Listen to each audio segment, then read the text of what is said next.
ఎందుకంటే మాలాంటి సీనియర్స్కి పెద్ద ఆశ్చర్యం కాదు. ఎందుకంటే ఆయన అబద్ధంలోనే పుడతాడు, అబద్ధంలోనే జీవిస్తాడు, అబద్ధంతోనే రాజ్యం ఏళ్తాడు అనేది ఒక సత్యం, నగ్న సత్యం. అది ఒక విధంగా చెప్పాలంటే అది గిన్నీస్ బుక్ రికార్డు కూడా ఎక్కదగినటువంటి అంశం అనేది నేను ఈ సందర్భంగా చెప్పదలుచుకున్నా. నిన్నటి వరకు అమరావతికి 15,000 కోట్ల రూపాయలు వచ్చిందని డాంబికాలు పలికారు. వారి పత్రికలు కూడా డాంబికాలు పలికాయి. మొన్న ఢిల్లీ వెళ్ళి మాకేమి ఇవ్వలేదనేటువంటి మాట మాట్లాడారు. 15,000 గ్రాంట్ అని చెప్పారు. మళ్ళా చూస్తేనేమో వివిధ సంస్థల ద్వారా అప్పు ఇప్పించడానికి కేంద్రం తన బడ్జెట్లో చెప్పింది. ఈయన అడిగింది కూడా అప్పే. మాకు గ్రాంట్ ఇవ్వమని అడిగేటటువంటి ధైర్యం కానీ అలిగేటటువంటి సత్తా కానీ నారా చంద్రబాబు నాయుడు గారికి లేదనేది చాలా స్పష్టంగా అర్థమవుతుంది. అప్పు ఇప్పిస్తారట, ఈయన అప్పు తీసుకుంటాడట. ఆ అప్పు ద్వారా 15,000 కోట్ల రూపాయలు డిఫరెంట్ స్టేజెస్లో దాన్ని చేస్తారట అనేది ఒక దాన్ని మాయాజాలంగా చూపేసేటువంటి ప్రయత్నం చేశారు. దాంతోపాటు సరే ఇంకా హామీల సంగతి వస్తే నేనేం చెప్పాలి? ఇంకా ఏ మాటకు ఆ మాట ఒకటైతే ఒప్పుకోవాలి. అన్నీ మనం కాదనలేం. కానీ చంద్రబాబు నాయుడు గారు 4,000 ఇస్తానన్నాడు, అది మాత్రం ఇచ్చాడు 1 నెల. నెక్స్ట్ మంత్ ఆ తర్వాత ఏం జరిగిద్దో మనం చెప్పలేం. ఇస్తాడు, కొంత దూరం పోయిన తర్వాత అనర్హులు చాలా మంది ఉన్నారు, జగన్మోహన్ రెడ్డి గారు అనర్హులకే ఇచ్చేశాడు, కాబట్టి అనర్హుల్ని ఏరివేస్తామని చెప్పేసి వాళ్ళలో కొంతమందిని ఏరివేసినా ఆశ్చర్యపడవలసినటువంటి అవసరం లేదు అని ఈ సందర్భంగా నేను చెప్పదలుచుకున్నా. ఇంకా గ్యాస్ సిలిండర్ల పని, ఆ సూపర్ 6 పని నేనేం ప్రత్యేకంగా చెప్పాల్సిన అవసరం లేదు. అది ఆ రోజునే చెప్పాము. అది సూపర్ 6 కాదు, అది సూపర్ చీటింగ్ అని. అదే చీటింగ్కి వాళ్ళ చంద్రబాబు నాయుడు గారు మాట్లాడుతున్నాడు. మనం చాలా ఆశ్చర్యం, అసెంబ్లీలో మాట్లాడుతున్నాడు. మేము సూపర్ 6 అని అనేక హామీలు ఇచ్చాం. ఆ హామీలన్నీ చూస్తుంటే ఆ పైన స్క్రీన్ మీద అసెంబ్లీలో భయం వేస్తుంది అన్నాడు. మరి సంపద సృష్టించేటటువంటి యోధుడు, ఆర్థిక శాస్త్రంలో నిపుణుడు, ఎకనామిక్స్ చదివినటువంటి వ్యక్తి, ఆయన ఇచ్చేటప్పుడు భయం లేదంట, అమలు చేసేటప్పుడు భయం వేస్తుందంట. ఇచ్చేటప్పుడేమో జగన్మోహన్ రెడ్డి గారి కన్నా ఎక్కువ ఇచ్చేయాలి, అది అవుద్దో కాదో తెలియకోకుండా ఇచ్చేసేయటం. ఇప్పుడేమో మాకు అవి చూస్తుంటే భయం వేస్తుంది అనేటువంటి మాట మాట్లాడతాం.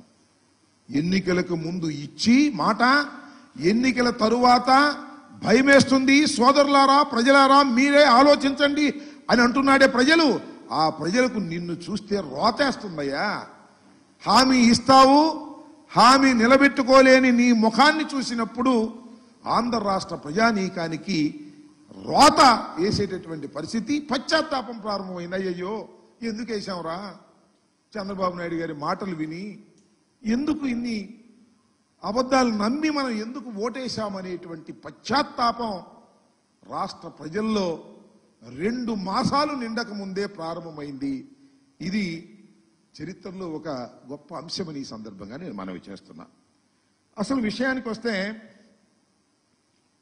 ఈ బుష్టపోతున్నారో మేము అధికారంలోకి రావడమే ఆలస్యం, ఈ రీసర్వే కూడా తీసేస్తామని చెప్పేసి ఎన్నికల్లో అనేక ప్రగల్భాలు పలికారు. వాస్తవానికి అవన్నీ కూడా వేసి చూపించాలి. కొద్దిగా ఇది క్లారిటీ లేకపోవటం వల్ల చంద్రబాబు నాయుడు గారు ఏ సందర్భంలో ఏమన్నాడు, జగన్మోహన్ రెడ్డి గారి గురించి, ఈ రీసర్వేల గురించి, ఈ రీసర్వే ఎంత ప్రమాదకరమైంది, మోసపూరితమైంది, ఈ రీసర్వే చేయటం వల్ల రైతులు నష్టపోతారు, జగన్మోహన్ రెడ్డి గారు కావాలని రైతుల్ని నష్టం చేయడం కోసం ఈ రీసర్వేలు పెట్టాడు అనేటువంటి మాట మాట్లాడారు.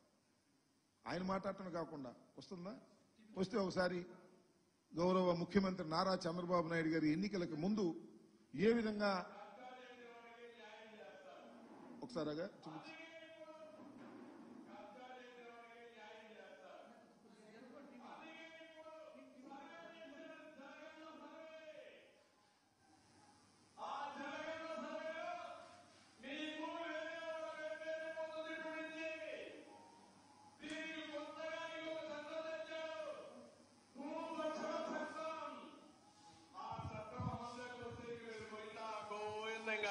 సర్వేనే లేదు. ఇప్పుడే లాయర్లు చెప్పారు ఈ సర్వేలో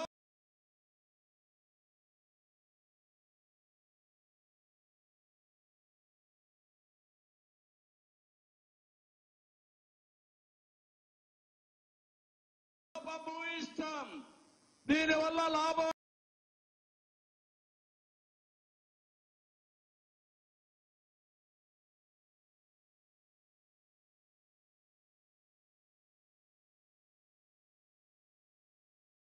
లేదు. మీ భూమి నాదిగానో నా భూమి వేరే వాళ్ళదిగానో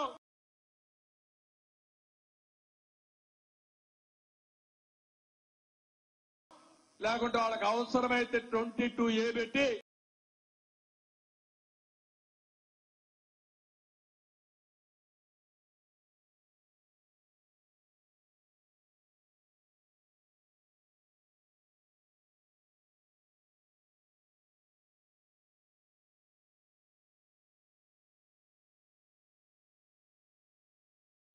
ప్రభుత్వ భూమిని భూములు కొట్టి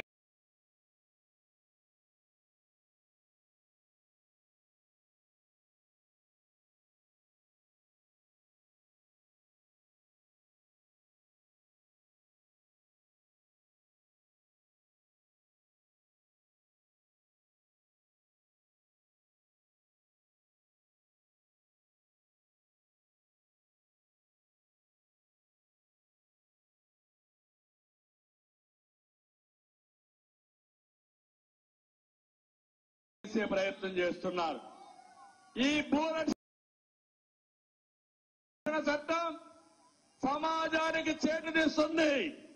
నేను అందుకే హామీ ఇస్తున్నా, ప్రభుత్వం వస్తానే భూరక్షణ చట్టాన్ని ఆపి మీ ఆస్తులు కాపాడే బాధ్యత తెలుగుదేశం పార్టీలని చెప్పి నేను మీకు తెలియజేస్తాను.